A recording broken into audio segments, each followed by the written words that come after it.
वर्ष का पहला दिन है। प्रभु के चरणों में यही प्रार्थना है कि हम सबके अंदर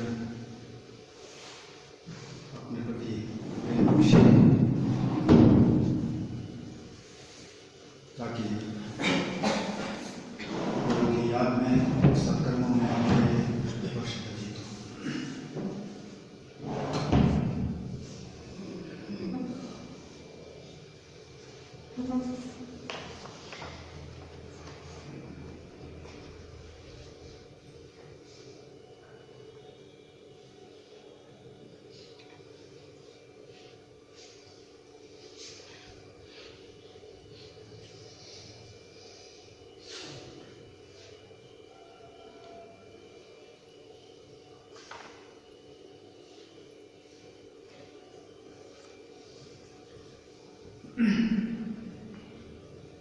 सब मिलकर सुबह का उच्चारण करेंगे।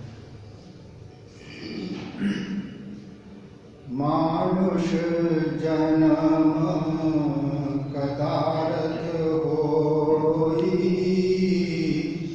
मानुष जन्म कदारथ होई, मानुष जन्म कदारथ होई, मानुष जन्म कदारथ होई। सत संपत हरि नाम परोई, सत संपत हरि नाम परोई, सत संपत हरि नाम परोई, सत संपत हरि नाम परोई। औगन तेरे सकल निवारी, औगन तेरे सकल निवारी, औगन तेरे सकल निवारी, औगन तेरे सकल निवारी।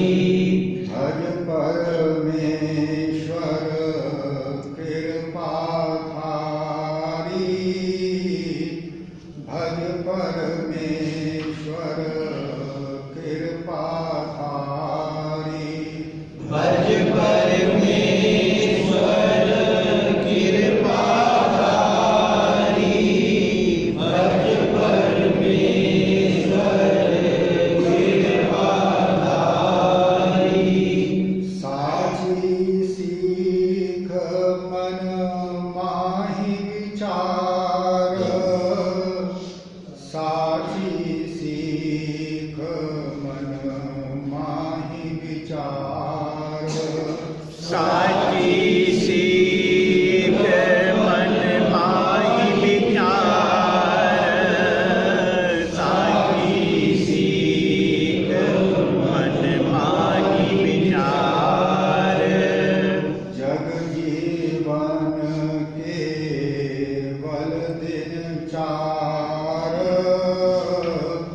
जग जीवन केवल दिन चार, जग जीवन केवल दिन चार, जग जीवन केवल दिन चार। लाभ कमाओ जग आवन मीत, लाभ कमाओ जग आवन मीत, लाभ कमाओ जग आवन मीत, लाभ कमाओ जग आवन मीत। भज करतार परम सुख रीत, भज करतार परम सुख रीत, भज करतार परम सुख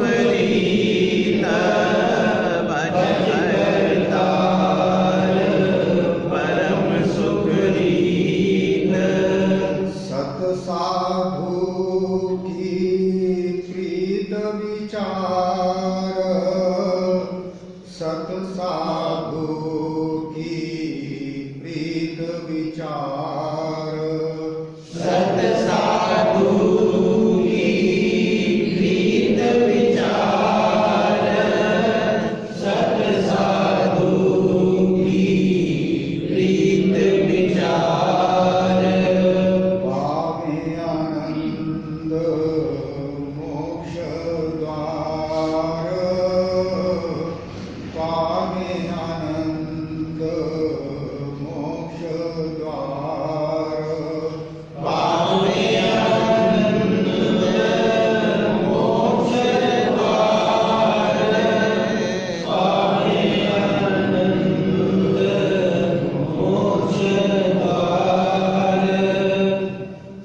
थोड़ी सी वाणी है आपके सामने, इसको श्रवण करें, फिर इस पर विचार होगा। हर दर्जी का महरम पाए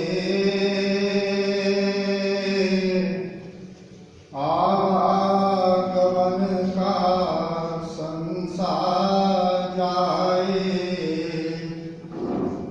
पांच तत्व गुण तीन का चोला कर्म सूत से सीवे निरोला 9-10 मास सीवन में लागा नाना रंग बिच रंगे सुआंगा अजब चोले की बंत बनाई लखी ना जाए सा अब प्रभताई पवन गाठ सहज बन आई 9 द्वार का कोट बनाई जय कर होया ये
दर्जी का महरम पाए आवागमन का संसार। हर अर्थात प्रभु रूप जो दर्जी है, उनकी कृपा यदि प्राप्त हो जाए तो ये आवागमन का संशय जो है, संसार में बार बार जन्म लेना, बार बार मरना, और जो जीवन मिला जीने के लिए उसमें संसारी सुख की तलाश करना, ये जीव का संशय है। जहाँ जीव को बेचैनी मिल रही है, जहाँ जीव को बुढ़ापा और मौत मिल रही है, उसी में ही वो सुख की तलाश करता है।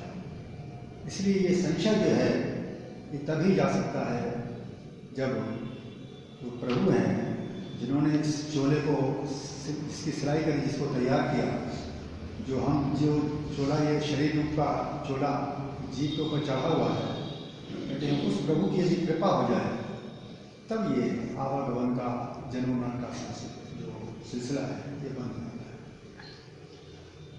अब वो कैसा चोला बनाया है प्रभु ने, कहते हैं 5 तत्व गुण 3 का चोला, कर्म सूत से सीवे दिरोना। 5 तत्व हम सब जानते हैं कि पृथ्वी, जल, अग्नि, वायु, आकाश, ये 5 तत्व का ये शरीर बना है और 5 तत्व का ही संसार बना है। लेकिन शरीर में केवल 5 तत्व नहीं है, 5 तत्व के 5 तन्मात्राएं होती हैं। जैसे आकाश की तन्मात्रा शब्द है, वायु की तन्मात्रा स्पर्श है, अग्नि की तन्मात्रा रूप है, और जो जल है उसकी तन्मात्रा रस है, और जो पृथ्वी है उसकी तन्मात्रा गंध है। तो ये 5 जो तन्मात्राएं हैं, इनके अनुभव के लिए प्रभु ने इस शरीर में 5 ज्ञानेंद्रियां प्रदान कर दी। हम सब जानते हैं कि आंख देखने का काम करती है, त्वचा स्पर्श का काम करती है, इंद्रियां रस का काम करती है, कान जो है वो सुनने का कार्य करते हैं, और इस प्रकार जो है ये सारा जो है सिलसिला, और जो पृथ्वी है ये गंध का काम करती है, जो नासिका सुनती है। तो ये 5 तत्व हैं, उनकी 5 तन्मात्रा है, उनके 5 जो है ज्ञानेंद्रियां हमको दिए हैं, जो इन तत्वों के सूक्ष्म चीजों का अनुभव करते हैं। अब बताइए, कोई मनुष्य ऐसा चोला तैयार कर सकता है? और साथ में 3 गुण भी हैं, जिसको हम कहते हैं सतोगुण, रजोगुण, तमोगुण। जितने भी जीव संसार में नजर आते हैं उसमें कोई ना कोई गुण प्रधान होता है। किसी का सतोगुण प्रधान होता है, किसी का रजोगुण प्रधान होता है, किसी का तमोगुण प्रधान। तमोगुणी जीव बड़े पाप करते हैं, दूसरों को कष्ट देते हैं। रजोगुणी जीव बड़ी माया इकट्ठी करते हैं, बड़े साज सामान इकट्ठे करते हैं, बड़े भोग विलास करते हैं।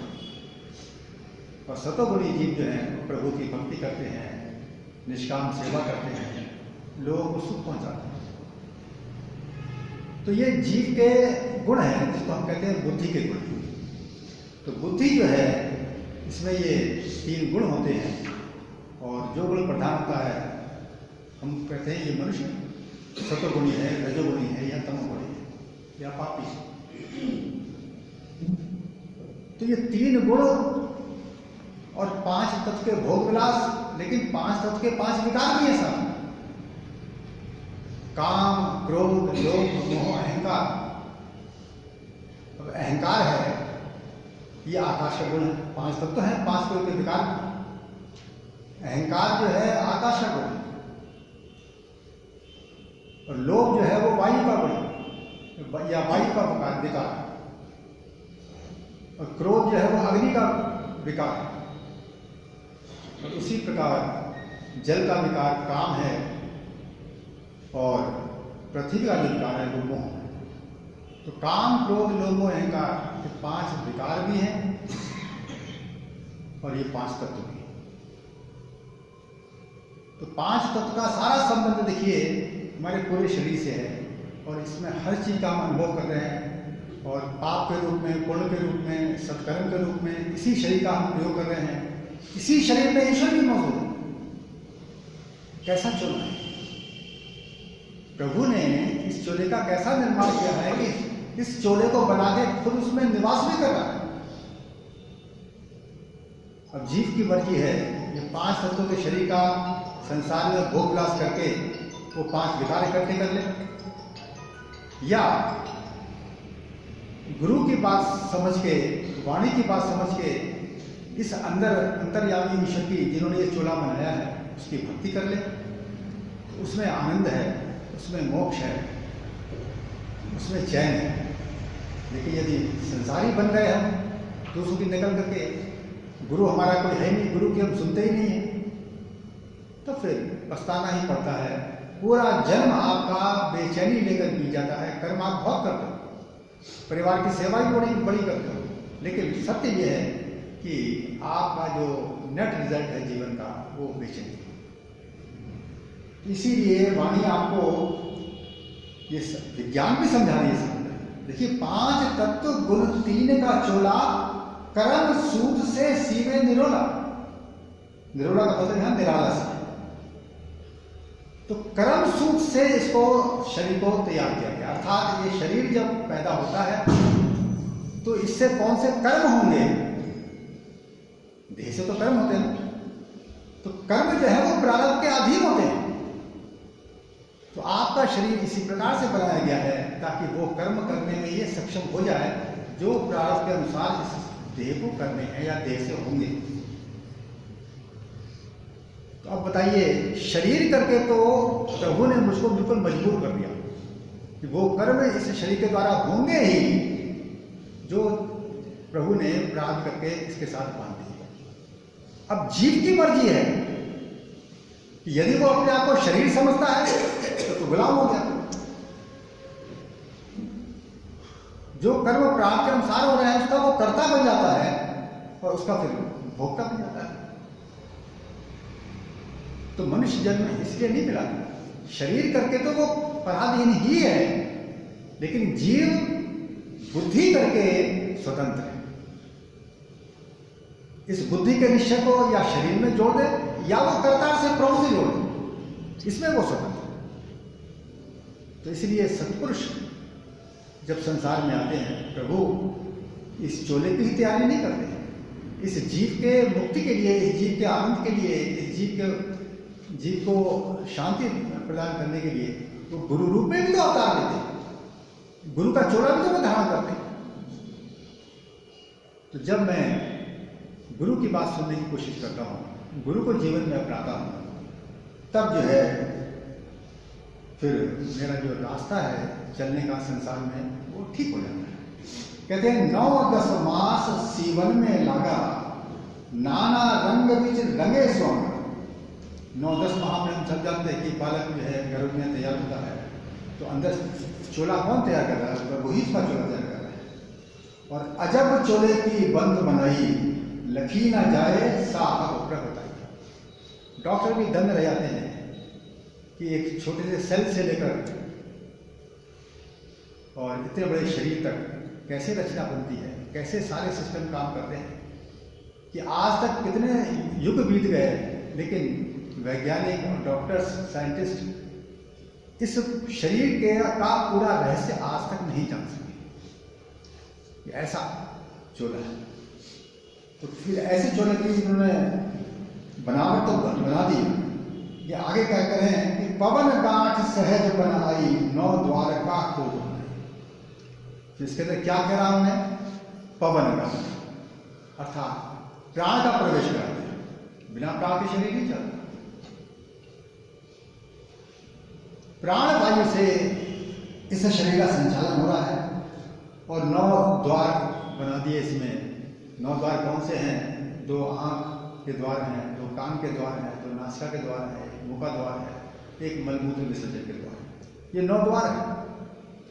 और 10वां द्वार हम सब जानते हैं कि वो कपाल है, जो मोक्ष द्वार है, जो वो भी इसी शरीर के अंदर है। वो प्रभु का निवास स्थान है जहाँ जीव की प्रभु से भेंट होती है। तो देखिए ये कैसा विलक्षण चोला है कि भोग विलास के द्वार भी इसी शरीर में है और मोक्ष का द्वार भी इस शरीर के अंदर है। मैं यानी जीव भी इस शरीर में निवास करता हूं और प्रभु भी इस देह के रचनाकार वो भी इस चोले के अंदर निवास करते हैं। तो यदि मेरे अंदर सतबुद्धि आ जाए तो विचार करिए फिर मैं क्या कौन सा रास्ता चुनूं।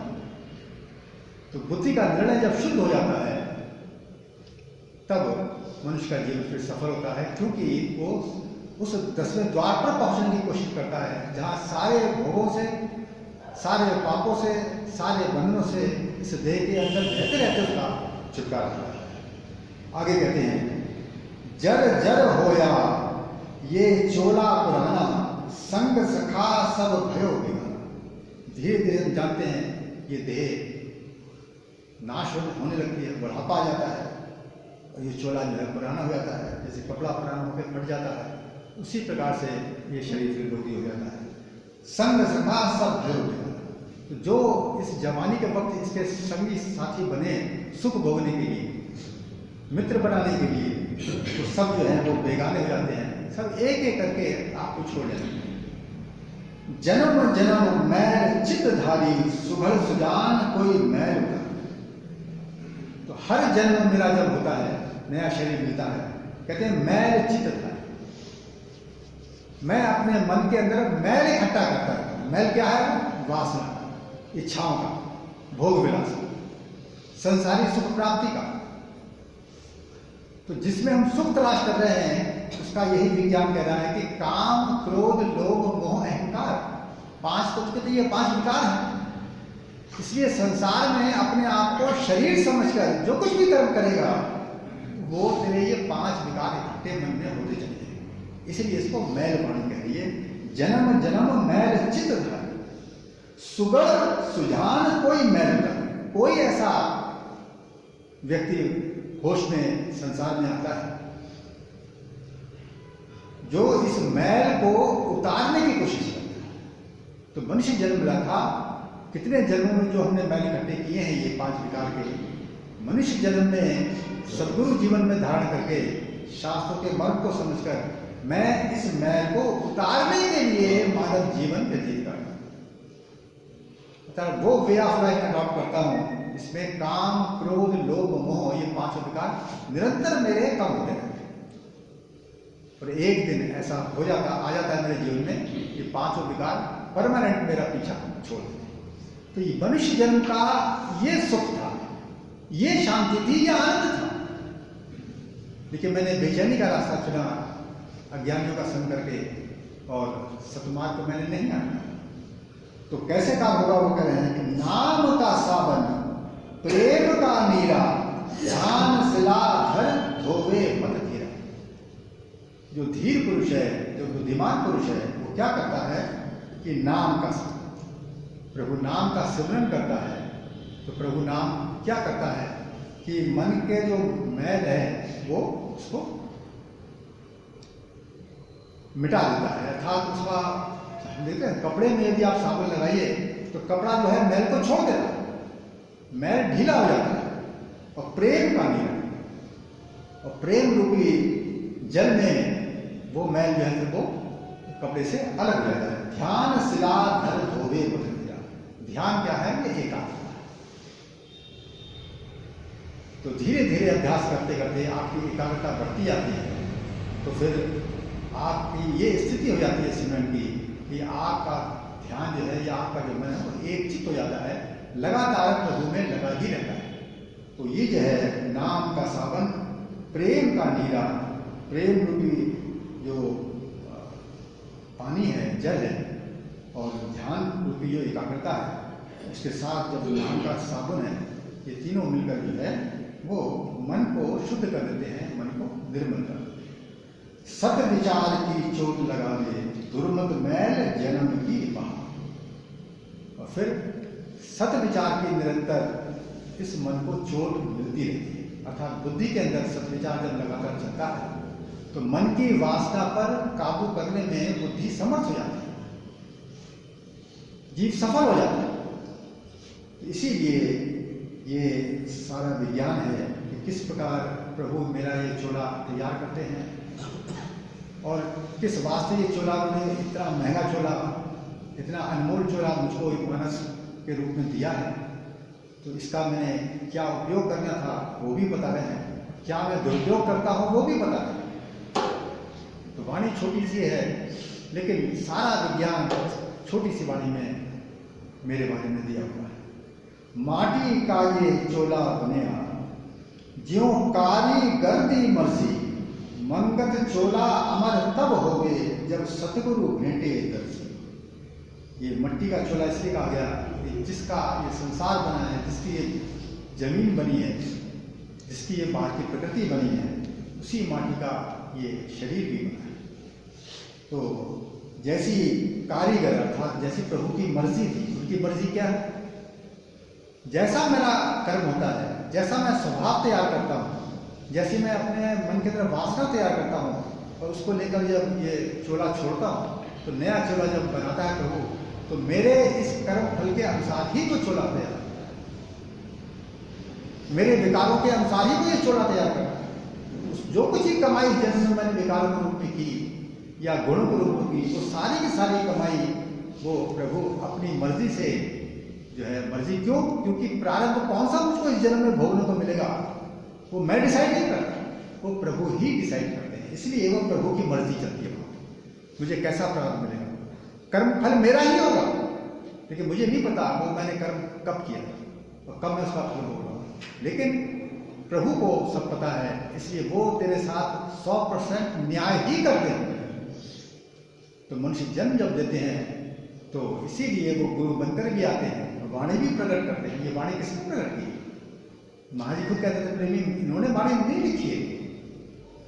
तो वाणी आती थी तो भगत जी जब नोट करते थे तो महाराज जी उस समय समाधि में होते थे, और जब करेक्शन अगले दिन महाराज जी करवाते थे उसके बाद सुनते थे बनारसी वाणी पढ़ के सुना कि प्रभु की क्या मर्जी है, प्रभु की क्या कृपा। तो देखो वो प्रभु अंतर्यामी मेरे लिए वाणी भी प्रकट कर रहे हैं, वो मेरे लिए गुरु बनकर भी आ रहे हैं। अब हम यहां बैठे हैं तो आश्रम किसकी मर्जी से बना है, किसकी देन है? ये प्रभु की ही देन है। जिन प्रेमियों के मन के अंदर प्रभु की भक्ति थी, प्रभु का प्रेम था, उन्होंने ही क्या करके ये आश्रम तैयार किया। तो किसकी कृपा से बना? प्रभु के नाम से ही बना, प्रभु कृपा से ही बना। तो आज इन सब विचारों का फायदा हम लोग उठा रहे हैं। इसीलिए प्रभु से के साथ जब जुड़ जाते हैं तो हमारा यही संसार है, लेकिन कैसा हो जाता है, कितना सुंदर संसार। इसी संसार में, इसी शहर में ये स्थान मौजूद है जो हमको शांति देता है, जो हमको ज्ञान देता है, जो हमको प्रेम देता है, जो हमको निष्काम सेवा के लिए प्रेरित करता है, जहां आकर, जहां ज्ञान सुनकर हम अपने को भाग्यशाली महसूस करते हैं। तो बताइए, ये भी तो इसी संसार में।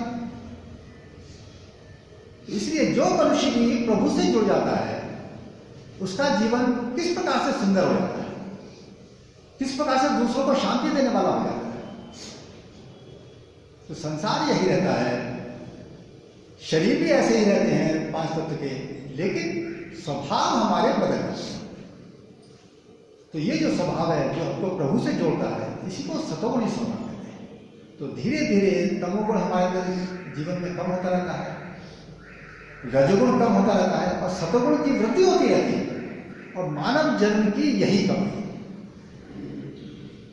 इस जन्म में मुझको मोक्ष की प्राप्ति होगी या नहीं होगी ये कोई नहीं कह सकता, क्योंकि प्रक्रिया लंबी है, संस्कार की शुद्धि में वक्त लगता है।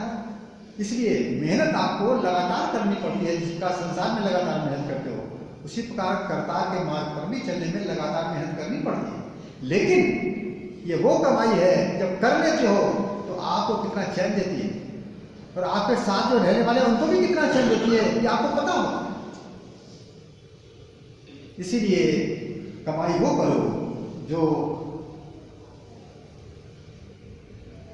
आपको शांति दे और दूसरों को भी शांति दे।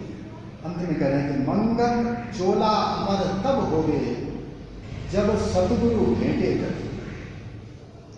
तो सतगुरु रूपी दर्जी से जब जीव की भेंट होती है तब ये चोला अमर होता है।